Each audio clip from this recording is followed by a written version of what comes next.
बेगूसराय के पटेल चौक पर एक बार फिर अपराधियों ने सेना के एक रिटायर्ड फौजी से 2 लाख रुपये छीनकर हुआ फरार। गनीमत ये रही कि यह पूरा मामला उस दुकान में लगे एक सीसीटीवी कैमरे में कैद हो गई, जहां वह फौजी कुछ सामान ले रहे थे। हालांकि बताते चले कि वह व्यक्ति निर्भीक होकर अपने सामान की खरीदारी कर रहे थे, क्योंकि आगामी 28 नवंबर को उनके घर में विवाह है और इस विवाह के प्रयोजन हेतु वह अपने घर से बेगूसराय गए थे, जहां उन्होंने सोने की खरीदारी की, उन्होंने कपड़े की खरीदारी की और खरीदारी के बाद पैसा देने के लिए बतौर उन्होंने एसबीआई के मेन ब्रांच से 4 लाख रुपये की निकासी की। निकासी करने के बाद 2 लाख रुपये उन्होंने एक स्वर्णकार सोना बनाने वाले ज्वेलर्स के दुकानदार को दिया और उसके बाद 2 लाख रुपये लेकर वह अन्य वस्तु खरीदने के लिए बाजार निकले। जब ही वह बाजार निकले तो उनके पीछे संदिग्ध 2-3 लड़के लगे हुए थे।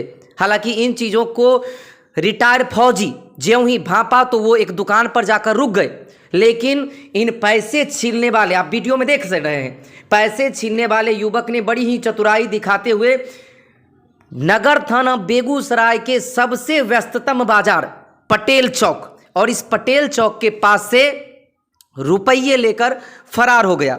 हालांकि रिटायर फौजी की पहचान भगवानपुर थाना क्षेत्र अंतर्गत मुख्तियारपुर गांव के रहने वाले उदय शंकर सिंह के रूप में की गई।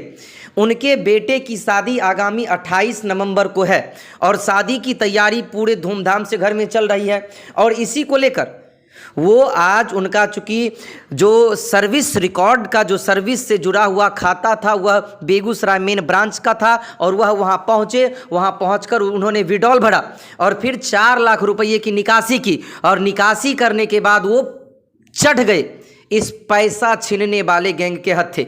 अब सबसे बड़ा सवाल ये है कि जब मेन ब्रांच बेगूसराय से एक रिटायर्ड सेना का अधिकारी पैसा लेकर निकलता और अपराधी के हत्थे चढ़ जाता है, इस बात को आप भली भांति सोच सकते हैं, समझ सकते हैं कि सेना का अधिकारी कितना चतुर होता है, कितना तकनीक भरा होता है, कितना तजवीज भरा होता है।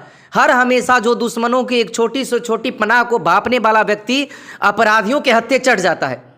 अब सवाल ये भी खड़ा होता है कि जब बेगूसराय शहर जो पूर्ण रूप से कहा जाता है कि सुरक्षित है, संरक्षित है, और ऐसे शहरों में भी लगातार इस प्रकार की घटनाओं को अंजाम दिया जा रहा है, जिसमें कहें तो नगर थाना के पास टाइगर मोबाइल जैसी चीज़ें हैं, वहीं कई ऐसे दस्ते, कई ऐसे बल, कई ऐसे जांच बैरिकेटिंग चेक पोस्ट बनाए गए हैं जिसको लेकर लगातार जांच किया जाता है। तो फिर इस घटना को अंजाम देने वाला व्यक्ति कौन है?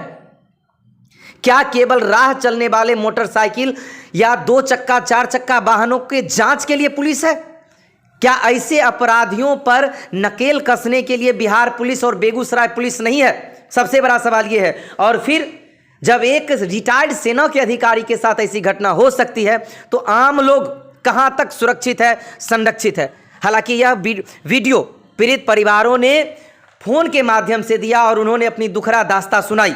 उन्होंने यह भी कहा कि हम आवेदन भी थाना में दिए हैं, अब देखते हैं कि नगर थाना अध्यक्ष इस पर क्या कार्रवाई करते हैं और कब तक यह चोर पकड़ा जाता है, वो तो आने वाला वक्त बताएगा।